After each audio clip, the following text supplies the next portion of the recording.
When I suddenly changed the focus and realized that you could be sitting in food, bringing production and consumption sides together, suddenly it all feels more cohesive. And the food systems perspective in particular allows you to integrate all the different components and activities that are surrounding food production and consumption, but also its effects.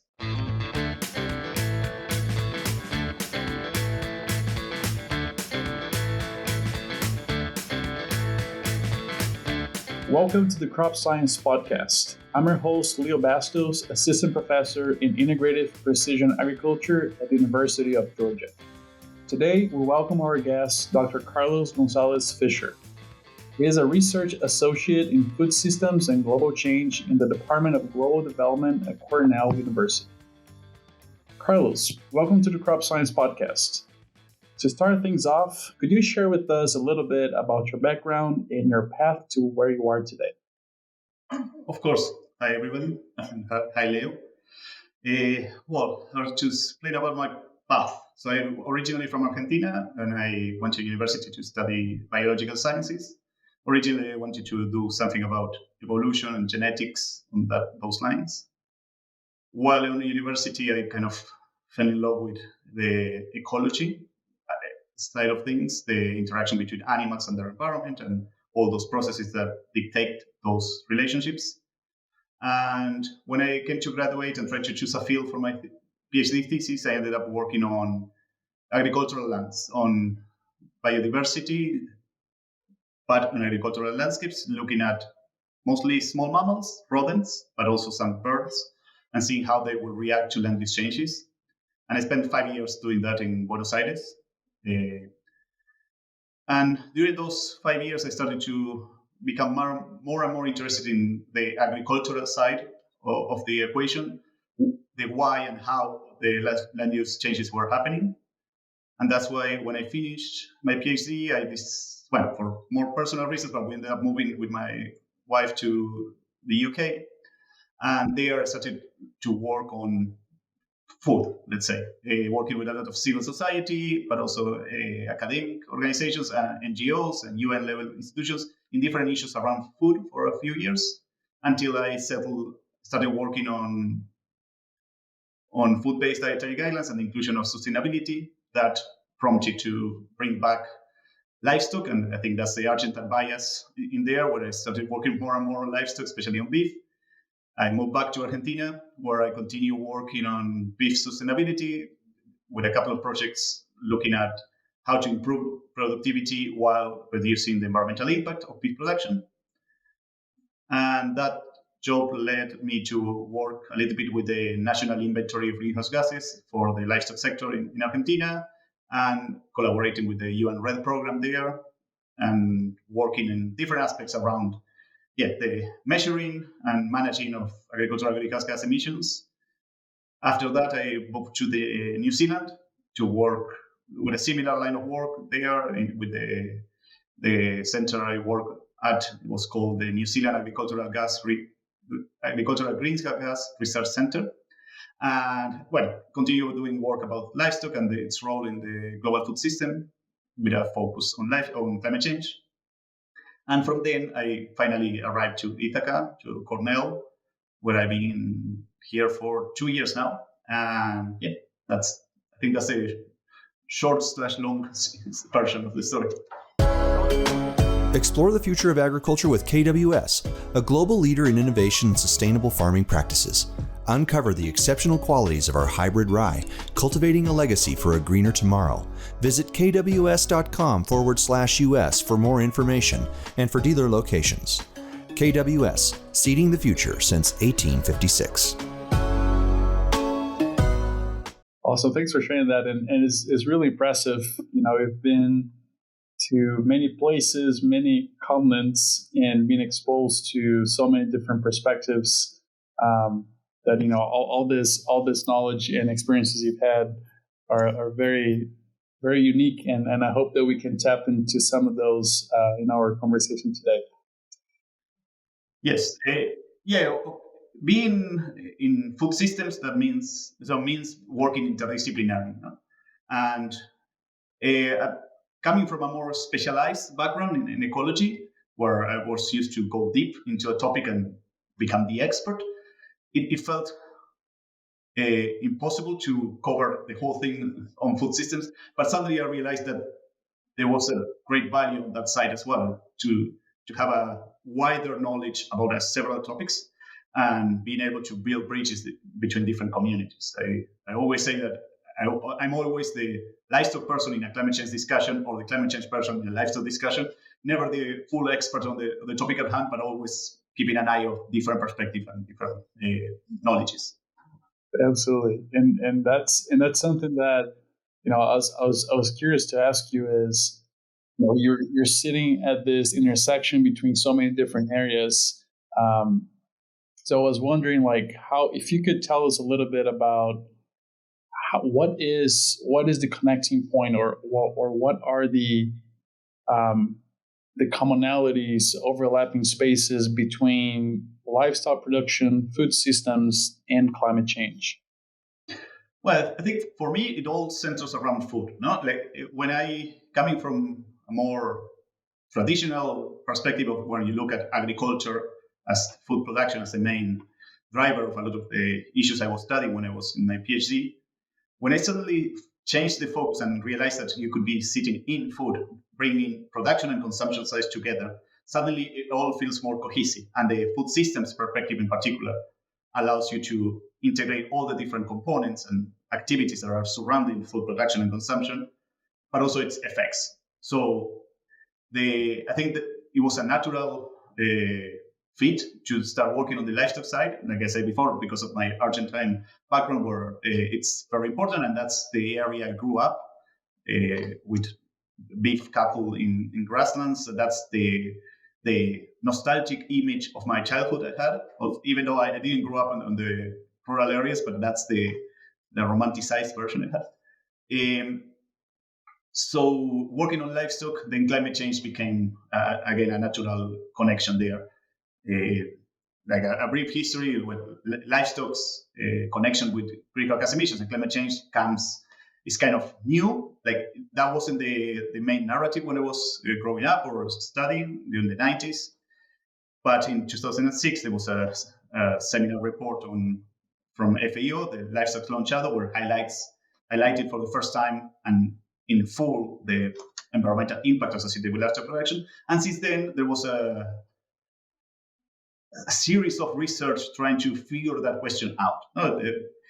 As any new topic and any controversial topic tends to swivel to the extremes. So it goes from livestock is the worst thing that could happen to the world to livestock is the only solution to the future, when in reality, we all know that the reality lies in between and that there's nuance to the argument. No, we always talk about how there's no one livestock.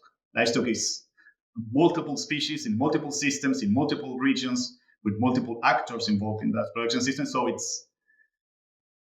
those broad generalizations are helpful up to a certain point, but then you need to start looking into the nuances. And likewise, the connection between livestock and climate change, a lot of people will associate straight to beef production, but also beef production is one of the outputs of livestock systems.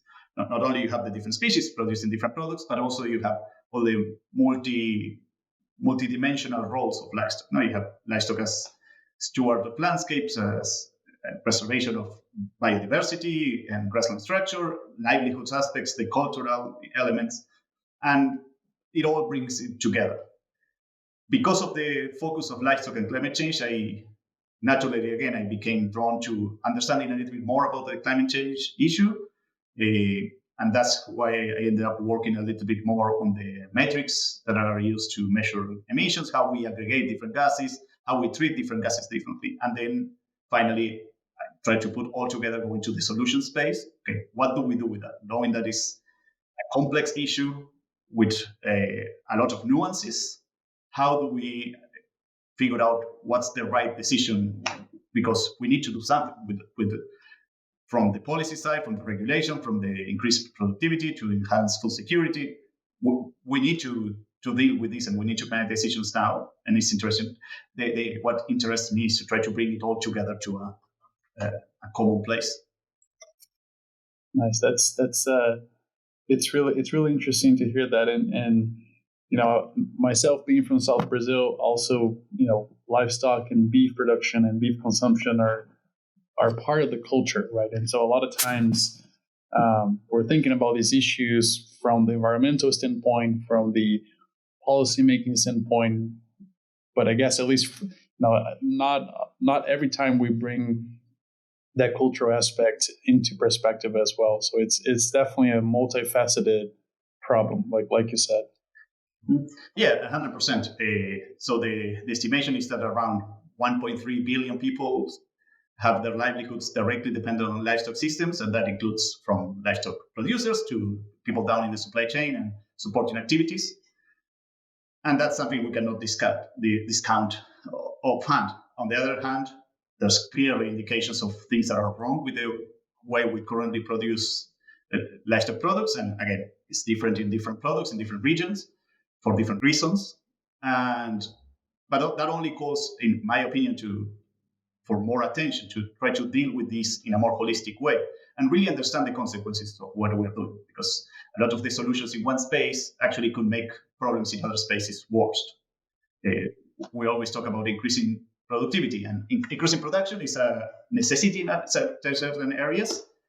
In other areas, it may not be that much of an imperative. But with increasing production, there are different ways to achieve that increased production, and some of those pathways will be beneficial for some dimensions and not so much for others. The typical example, if you improve the quality of the diet by including more grain, you have less emissions per kilogram of meat, but you may have other issues around water use with those crops, fertilizer, and the emissions that are associated with that, land use. Eventually, you could end up in situations where you are affecting food prices by changing the drivers and demands for grain in different regions. So there's much more than it meets the eye at the first glance. Absolutely. And I want to follow up on that trade-off, I guess. So you're saying that there are multiple factors affecting all these different metrics, right? Including the greenhouse gas emissions, what systems we're talking about, how much productivity we're getting out of it.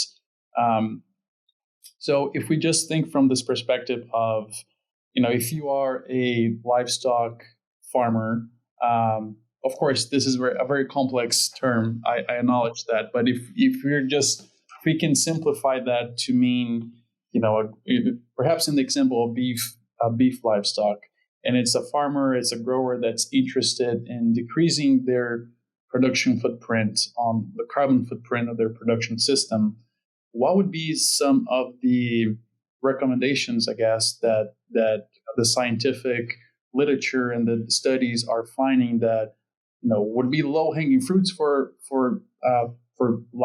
beef livestock producers and growers to adopt, that could have potentially a very large impact, positive impact on some of these metrics? Well, as you say, it is a complex issue. If we were talking about dairy, there are some easier answers.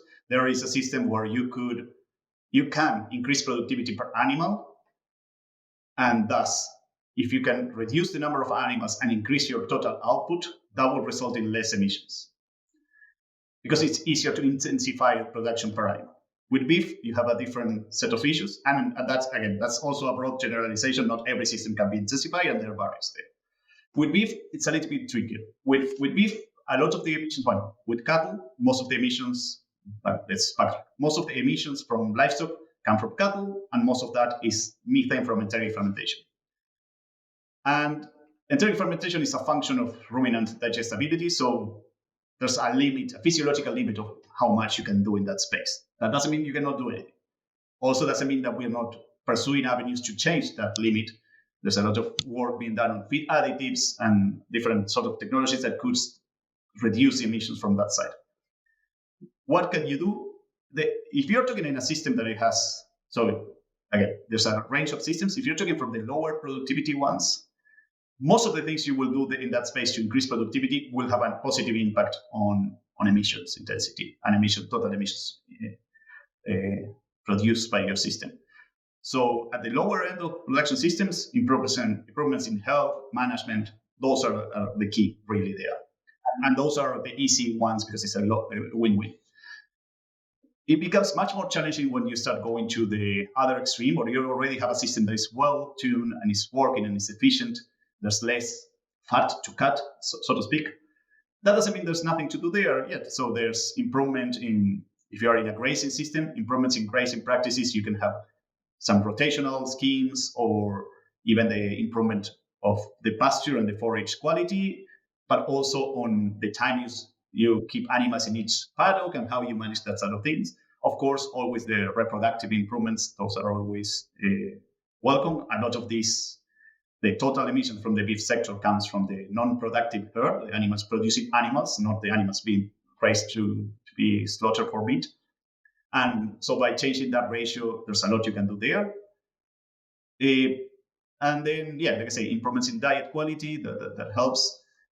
And then there's also a lot of things a farmer could do outside the pure livestock side of their operation, like how you manage the landscape around where livestock are grazing, how you manage the riparian areas around your farm, what do you do with forests. In some areas, silvopastorine systems are very promising, have a lot of potential for carbon sequestration, etc. In some regions, it may be that better grazing practices will improve soil carbon to a level where you are having a dent in your total emissions, although that question is a little bit more, much more nuanced, depending on exactly where you are and use history of your paddock, etc. But like I said, there are things. And those questions are fairly different to the ones that we would ask at the global level. Now, at the global level, we hear this message about reducing meat production and consumption, and that brings in a whole set of different connotations. Like, first of all, in that context, high-income countries in general overconsume most things, not just meat. So a reduction in consumption, that would be a potentially desirable thing. Mainly, that will reduce the burden to produce more. No? Like if everybody eats 10% less, that means that you have to produce 10% less, or least too much. On the other hand, globally, we have a lot of places where they don't consume enough, and they will benefit greatly from consuming more, and particularly livestock products, because of the huge nutritional value they provide, and also because in a lot of areas in the world, that's the only production possible. Not everybody can grow crops, and so it's important to balance those two needs. But it's also very important to keep a distinction between the global goals and how we think about that, and what it means for the farmer. Of course, any transition in levels of production or things like that will affect individual farmers. But then the question becomes, how do you manage those transitions so people are less affected? And this is always, I always have trouble finding the right way to express it, and I want to preempt saying this, but so the right people can still keep producing, the right people in the right system. So you have what production is still providing all these other services that we're talking about. And with production, maybe we can reduce because it's just a commodity production, more a business drive. And in those cases, maybe finding a different model just solves the issue. For a lot of other people, they don't have that option. And also, as you were alluding to earlier, there's the cultural aspects. No, what happens when someone is a livestock person? Like if you produce livestock, and you will see that with in all parts of the world, you have people that identify strongly with that identity, and the same goes there. No, you have to manage that transition. For some people, it's impossible to get out. It's all they know, especially if you're thinking about older generation, more established. For other people, they may be wanting to have an out from the activity, and it's good to provide that out for them. Basically, it's all about providing the opportunity so people can try and do what they think is best. Yeah, absolutely. Yeah, it's clearly a very, very complex topic, right? And so it's really interesting to be hearing your thoughts on this. Coming from this, I guess from the global perspective, but also getting to the local actions of what producers, what growers can do to better their systems. So I wanted to follow up on that thought as well, as far as so you talked about these different production systems and how maybe one intervention on one type of system may produce like better metrics when it comes to productivity and also climate change metrics, and that change may not produce the same results if you apply to a different system. So in that context, we're talking mostly about the producing side, right?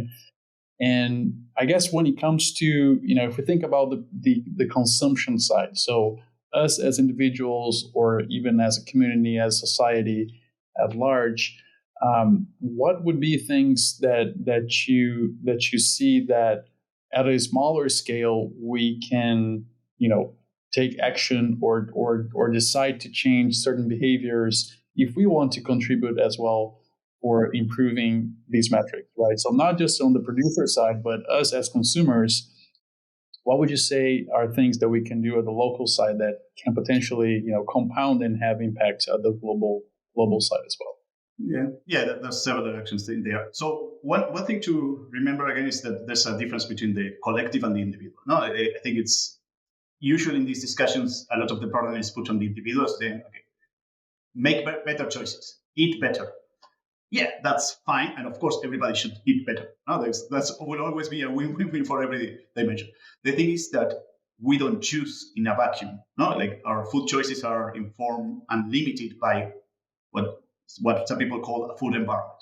I mean, it's all the things, and that includes availability. So what's around you, what you can afford in money, what foods can you buy, but also what you can afford on time. If you need to cook, that requires time, and not everybody has the time to dedicate. So particularly, I love to cook, and I have no problem spending 3 days preparing a special meal. But I do understand that not everybody has that interest or option. No, they don't have the luxuries that I have, that I can spend that time cooking with my family. And so it's very easy to come up with simplistic messages, and it's always important to make sure that, at least from my perspective, to make sure that everybody understands that this is not on people's backs. No, it's not on individuals' backs. That doesn't mean that we cannot strive to do better choices, or there's not things we can do. And usually what you read in all the usual recommendations on the food side are valid in general, like eating local, eating fresh, eating less meat if you are high consuming. All the things will help with reduce the burden on production system, but it's not as simple as that. No, if you, for some groups of people, some people, like reducing meat consumption could have severe consequences on different nutrient or micronutrient deficiencies. Meat and animal products in general, but meat in particular can be quite dense in nutritional value, so it can provide an important role there, and it's not always easy to replace. Eating local, in general, it's a good idea, but that local doesn't always mean less impact. No, there's a lot of things to consider there. One of the things I think we can do always as a consumer is raise our voices and make our voices heard, and make sure that the decision makers, the people, all the factors that influence that food environment that restricts our choices and directs our choices, it's more better regulated. And by regulated, I don't mean necessarily by governments or the state. It's just that those voices are heard, and that means that the trade-offs are more balanced, so that we get the kind of food that we deserve. There's a lot, and it goes from from the food safety regulations and how food is prepared, but also on the environmental side. There's, in different countries, have tried labeling schemes where you try to label foods depending on their nutritional value. That helps you inform the decision, but those schemes on their own don't solve the issue. There's a part, so people can make better choices. In general, and the other thing I would say on the individual action is that food is one of our main the activities that have the greater impact, because it's connection with land, etc. But it's not the only one, and we need to balance those two as well. If I could give, if I'm, again, and this is a very different situation. If I'm talking to a friend or someone I care about and try to convey them what I learned about food systems and how to make a more informed choice, I think we all have a pretty good idea of what that would look like. We know that sugar is not the best food you can have, etc. Being mindful of what you eat, I think that alone, just trying to think about it and be concerned about that goes a great way.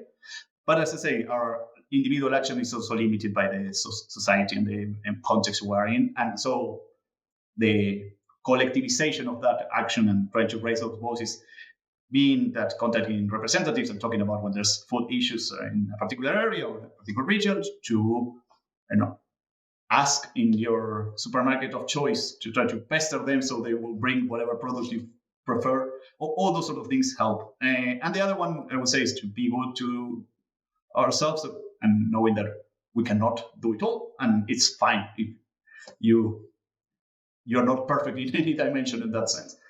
But if we're talking about food for your health, eating healthier, we'll all have quite a good understanding of what that means, and doing exercise and all those things become really, really important. With the environmental side, I think we're more limited there, and there's this again changes a lot where you are. I don't know if your audience is mostly US or abroad, but in some parts of the world you have some labeling schemes or certifications that you can go for that are a little bit more cohesive on what they represent. In other places less. It's easy to say eat organic, and of course there's a lot of benefits from a lot of organic production, but also not all food produced in the world is organic, and not everybody can afford organic food.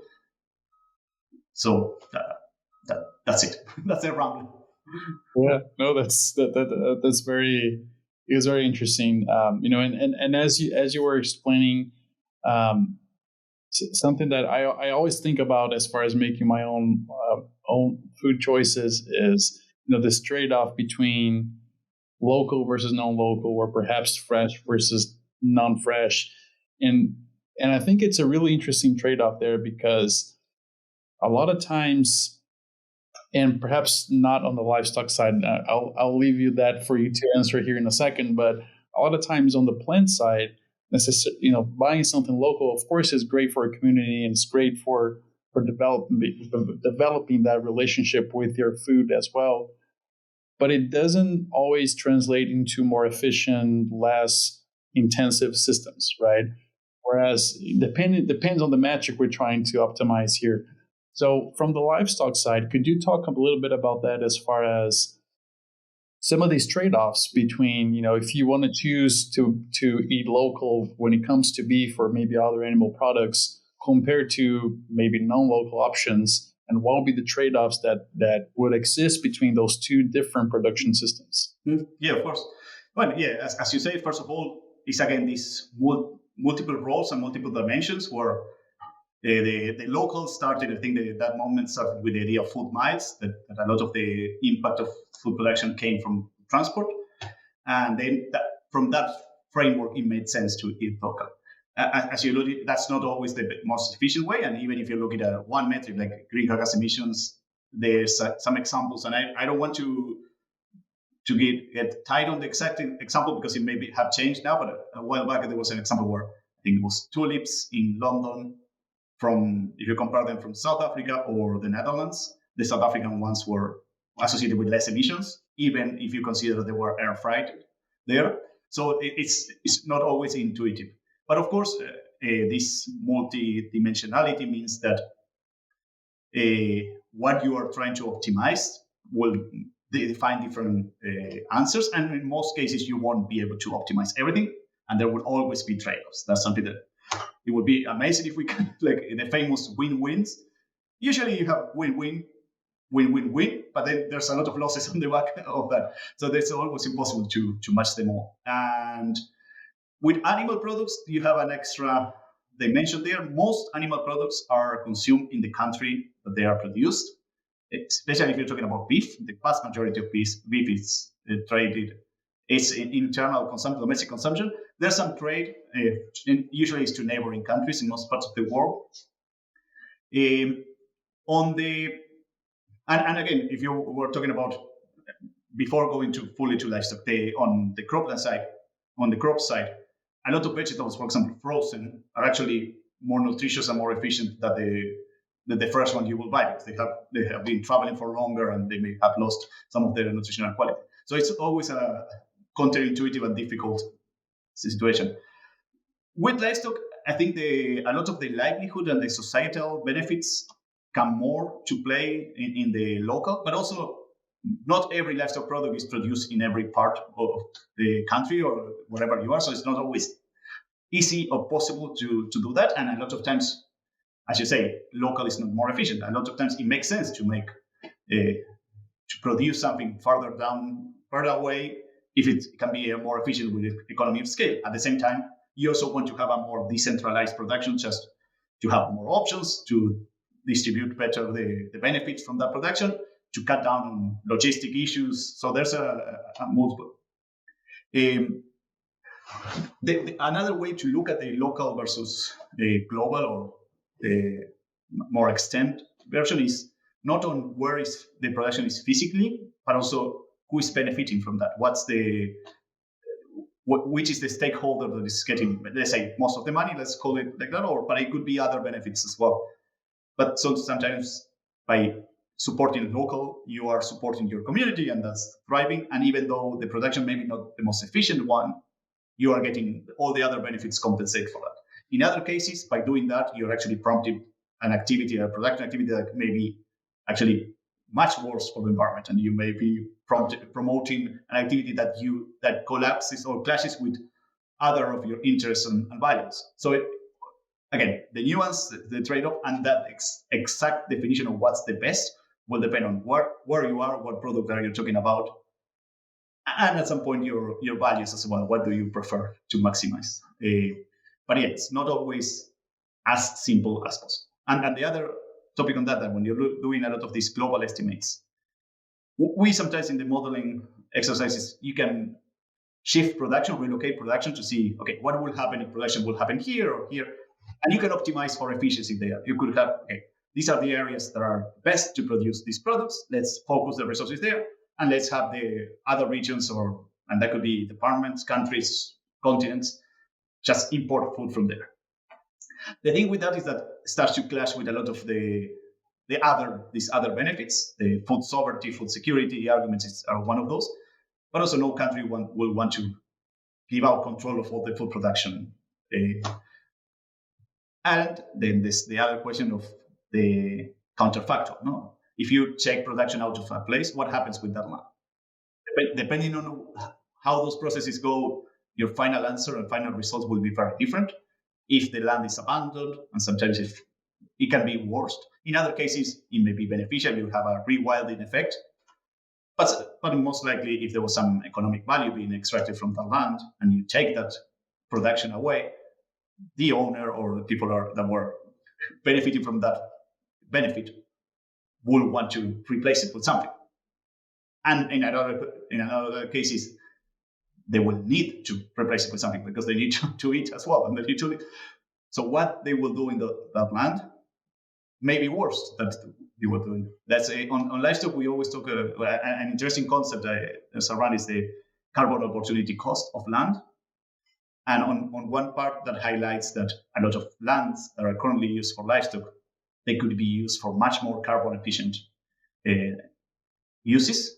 Now you can have carbon sequestration, or either by reforestation, afforestation, or different landscape management. But that could also be used for something worse. A grassland is much better for a lot of the dimensions that a cropland, and maybe especially if we're talking about marginal lands where the crop yields won't be as good as they could be in other places. It's much better just to do the keep livestock there, keeping a grassland base, maintaining the vegetation structure, controlling the accumulation of dry matter, avoiding fires, etc., etc., etc. So it's tricky. Yeah. That's our head phrase. It's tricky. Yeah, and a lot of times, in the crop sciences, and I'm sure that any biological science that we're trying to optimize something, we talk about the genetics by environment, by management interactions, and then with the social side as well.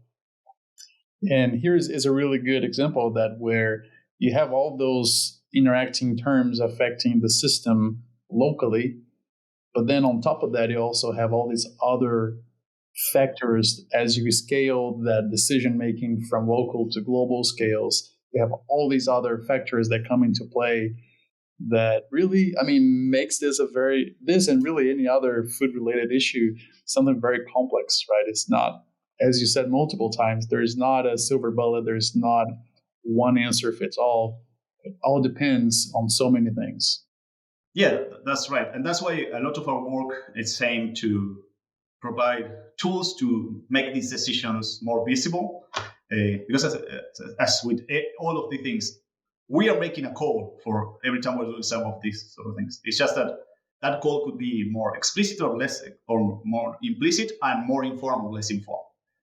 So one of our projects we work with some international development organizations is you have all these initiatives in the livestock space to help with development. No? So we have interventions to help increase the productivity or improve the livelihoods of livestock keepers. A lot of those interventions will have an impact on environmental effects of those productions. The basic one is you have a more productive, let's say, dairy cow. That cow will need to eat more and better food. Where that food will come from and what will be the environmental impact of that. So we working with the Bill and Melinda Gates Foundation, for example, we have a project where we help to develop a tool that they can use when they have the tool is called Merlin. Merlin stands for Modeling the Environmental Repercussions of Livestock Interventions. That could help them. Okay, they have this proposal for an intervention that aims to do better genetics for dairy in Kenya, let's say. Okay, then we can evaluate, besides the livelihood impacts, what's happening. That's the more planned side of things. Okay, what will the environmental impact be? And then we can help to tweak the intervention. First of all, to decide if the intervention looks good or not. Can help to tweak it so it avoids the worst of it. It can highlight some potential problem areas so you can look into the future. But mostly, it will start to bring out all these trade-offs. You can start looking at, okay, you can do this, but you will need more cropland. Where that's coming from? So you need to go to see the region. Is that available? In a lot of cases, there are opportunities maybe to have another investment in the area where that will improve the crop production and will produce forage, and you can tie those two together. Perfect.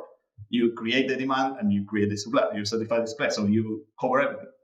In a lot of cases, also you will find that plans to improve production, to increase production, would result in increased emissions. And that may clash with a country's NDC, for example.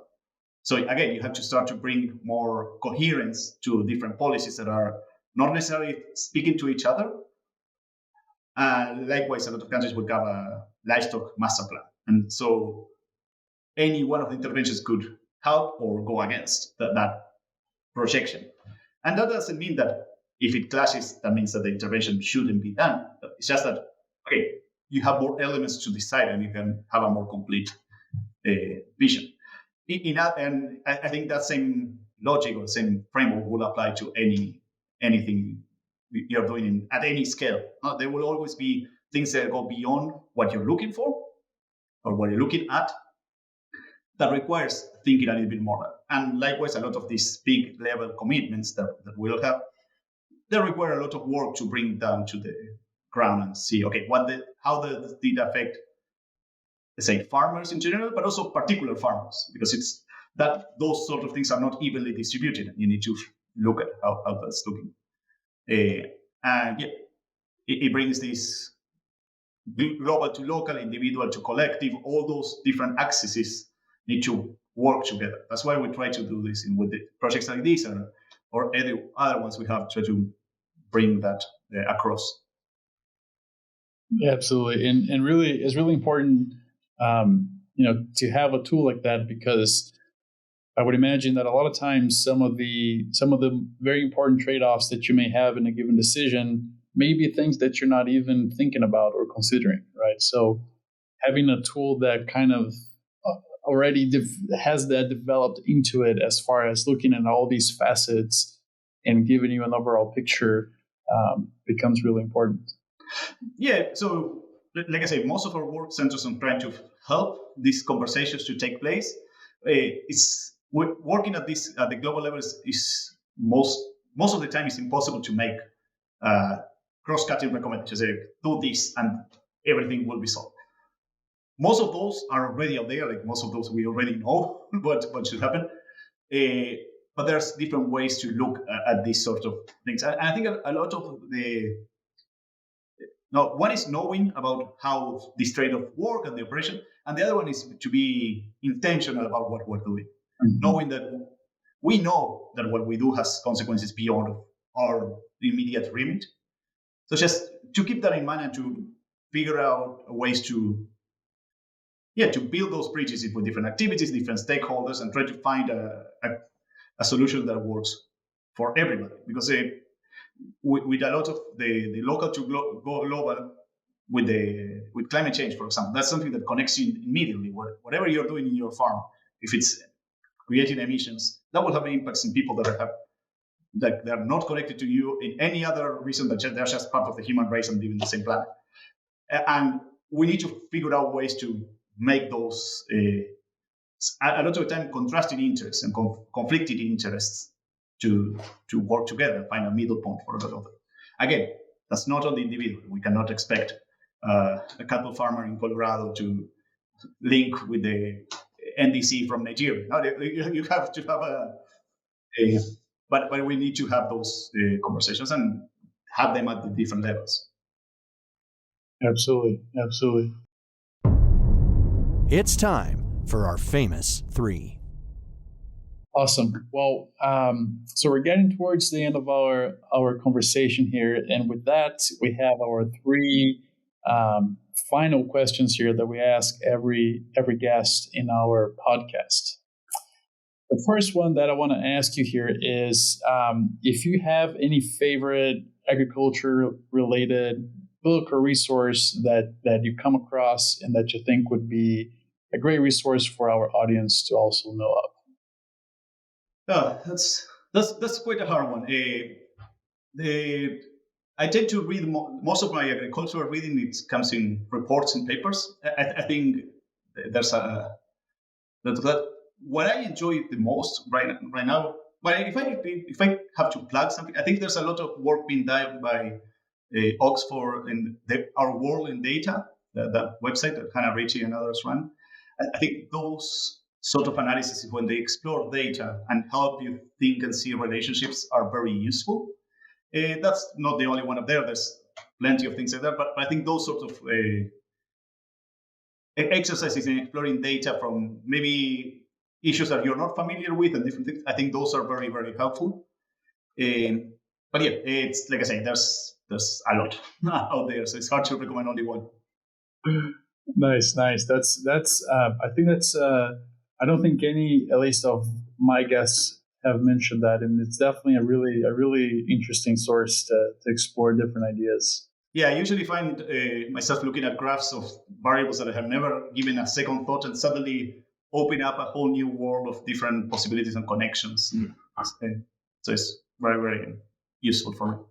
Nice. Well, that's a great one to add here in our list.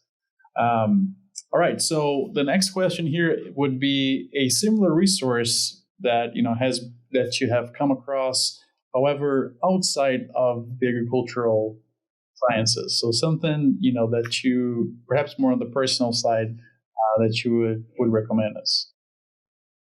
Yeah, I think with that I also will go broad. Like I say, I'm an ecologist by training, and a lot of that thinking and what drew me to ecology was the same thing that drew me to food. No, it's this connection of different topics and understanding that the causality and connection of. So not only at the current level, like this is related with this, but also that an explanation of that the present is explained by the past and a lot of historic.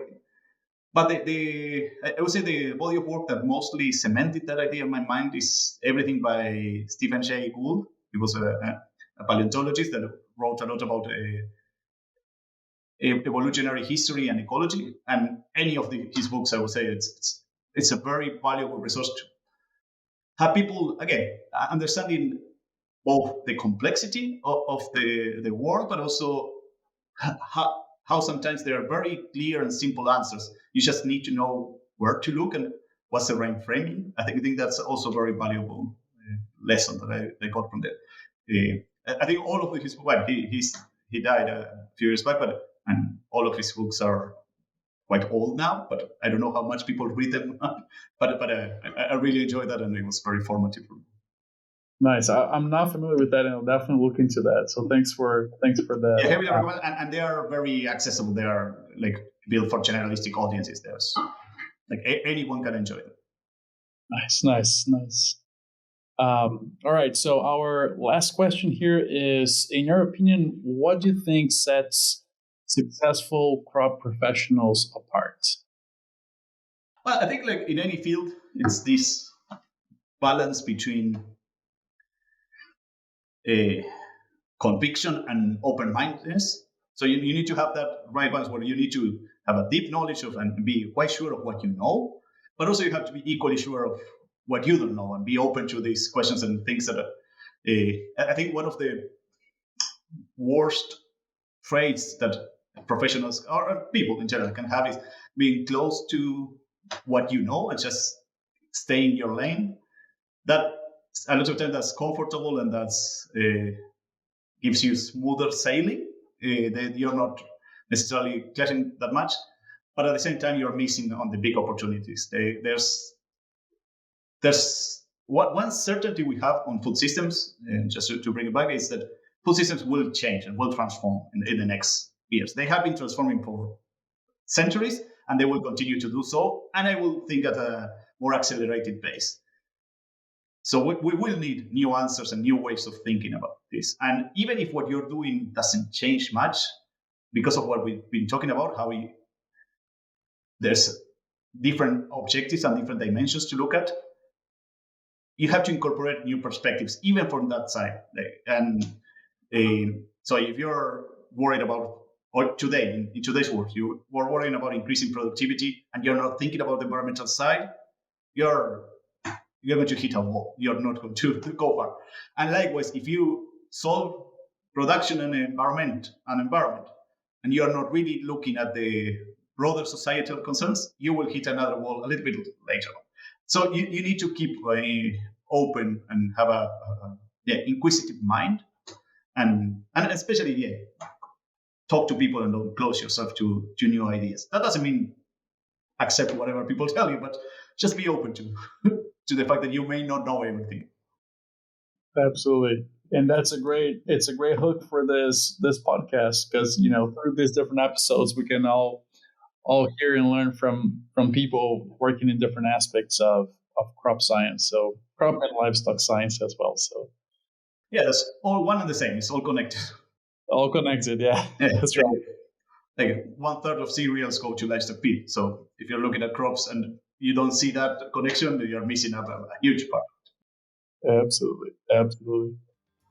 Awesome. Well, Carlos, it was great having you here as our guest today. Thank you for sharing a lot of experiences and knowledge around food systems, livestock, and climate change. I definitely learned a lot with you and what you shared. And I'm sure our audience would also learn as well. So thanks so much. No, thank you for having me. It was really enjoyable, and good luck. Nice. Thank you.